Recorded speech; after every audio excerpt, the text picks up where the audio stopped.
Hi everyone. Today we're going to do a beer review. Yay! I do like beer reviews because I like beer. But what we're going to do today is we try a local beer. Now we're down in Devon, so we've got a couple of beers that we're going to be doing over the next few weeks that are based around about kind of Devon, Cornwall, Somerset, all that type of thing. Don't mind, no, never mind. So yes, what we're going to do is we're going to start off with a St. Austell tribute pale ale, which is very nice. I've got some notes here written down about it. So we're going to start off with this little beauty. Now, it's described as the Southwest's favourite beer. Now, one thing you will notice over the next few reviews actually, they seem to kind of want to make that everybody's kind of favourite beer. Every beer down in the southwest or the West Country or that seems to be the favourite beer. So they can't all be favourite. Not everybody's drinking the same beer time and time again. So I mean, at the end of the day, it's a case that they might be popular, but I wouldn't say there's one particular beer that is the ultimate favourite that everybody drinks. Although a lot of the spiel that you get on the back of these bottles would tell you something different. But yes, we're going to start off with this. Now, some facts about it. It's St. Austell Brewery, which is based around about the town of St. Austell, down in Cornwall. So it's a Cornwall ale. It's a pale ale. It's a 4.2% volume. It's a half a litre or 500 ml bottle or 50 cl, depending on what you want to do. And the wonderful bottle description that's written on the back of it, and I have actually kind of taken it off the back of it because it's not so easy to read. Writing's too small. They claim it's a pale amber in colour, so we'll find that out in a minute. They'll say that Tribute is a moorishly drinkable beer brewed using Maris Otter malts, which seem to be the kind of a very popular malt system down in the kind of southwest. And of course, some even refer to Maris Otter malts as the Rolls Royce of malts. I can't really say yes or no because I'm not a brewer. I'm a taster. I'm a drinker.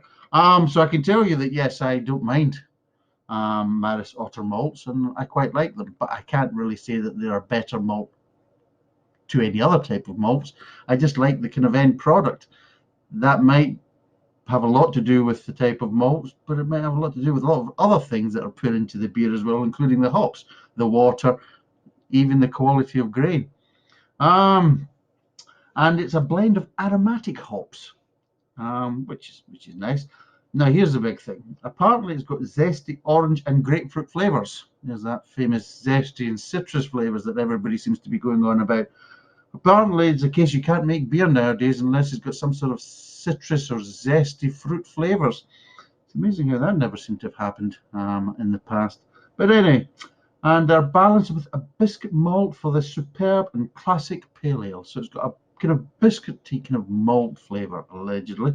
We'll find out. Sometimes I don't even know what that means. What the hell does a biscuit, a malty biscuit? What the hell? Anyway, don't get me started because I'll just. But yes, let's see if we can start with the basics and see if we can taste zesty orange or grapefruit. If we get a sniff of biscuit, then we'll find out, and I will tell you. It is rated in the Untapped app, and they give it a review of 3.47 out of 5, and they've had 40k check-ins. It's rated within the spiel on Untapped app information as Southwest's favourite beer. Tasting notes is the smell is supposed to be hoppy, malty, and aromatic, which seems to be every beer is kind of hoppy, malty, aromatic. So nothing really kind of groundbreaking with that one. And the taste is zesty orange and grapefruit with a hint of biscuit. So yes, shall we crack on? This is going to be fabulous, isn't it? Right, glass. Oh, where is it? What? Ah, there we go. Right, we got it off. We've got it off, boys and girls. We've got it off. Right, there we go. Ooh.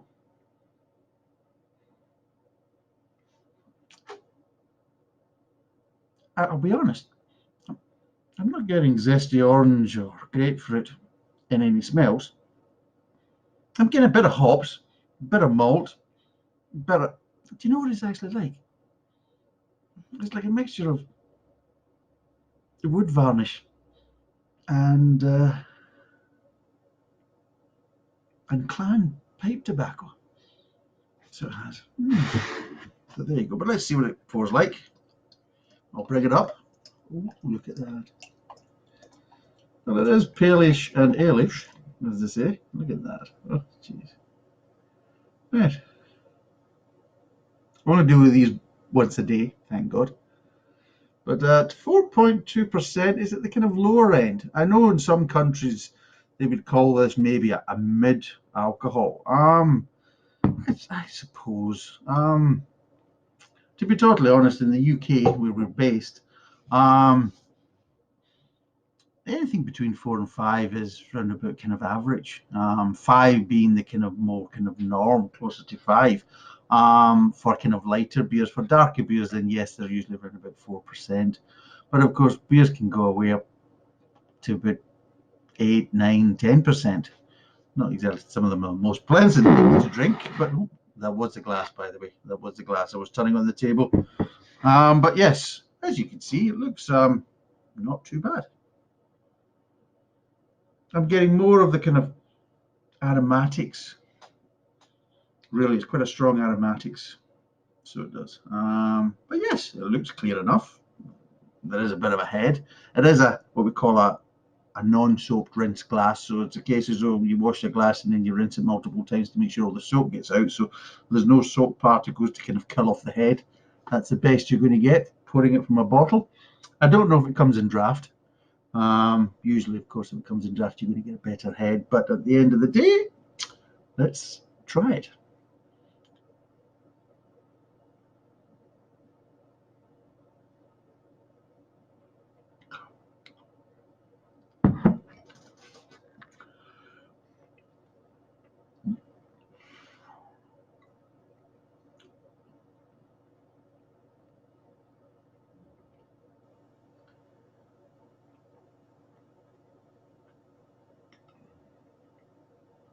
Hmm.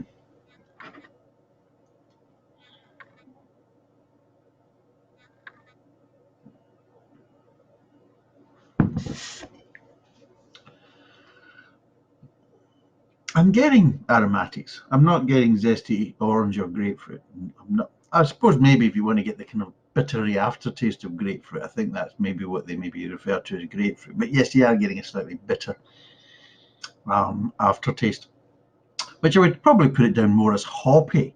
It's definitely got a lot of aromatics. It has that kind of what I sometimes refer to as flowery kind of flavors to it.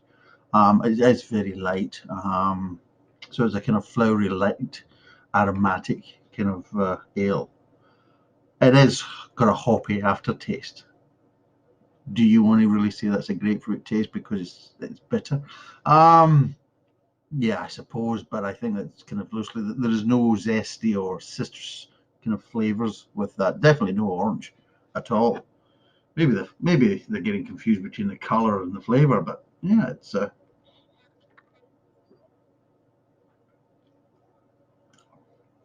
um, yeah, it's all right. It's what I would refer to as a beer garden kind of beer. I don't know if I would call it a session. I think we would refer to, of course, we have kind of session beers, beers that we can just sit down and drink multiple kind of cans or bottles with, just to kind of what we call wetting the conversation type scenario, or just passing time. It's not that. It's got more flavour to it, and a bit more kind of kick to it than you'd have, like, say, with a kind of lighter, kind of more session kind of beer. Um, Good examples of like your John Smiths, your kind of Fosters, your Carlings. They're all kind of session beers. There's no real flavour. There's alcohol, whether it's actually been generated from the brewing process or it's been added in separately. Well, your guess is as good as mine. But at the end of the day, it's a nondescript. It's just a liquid to drink, a thirst quencher, really. This is more than this. I'll give it that. It's got more than that, and it's got more flavour and character.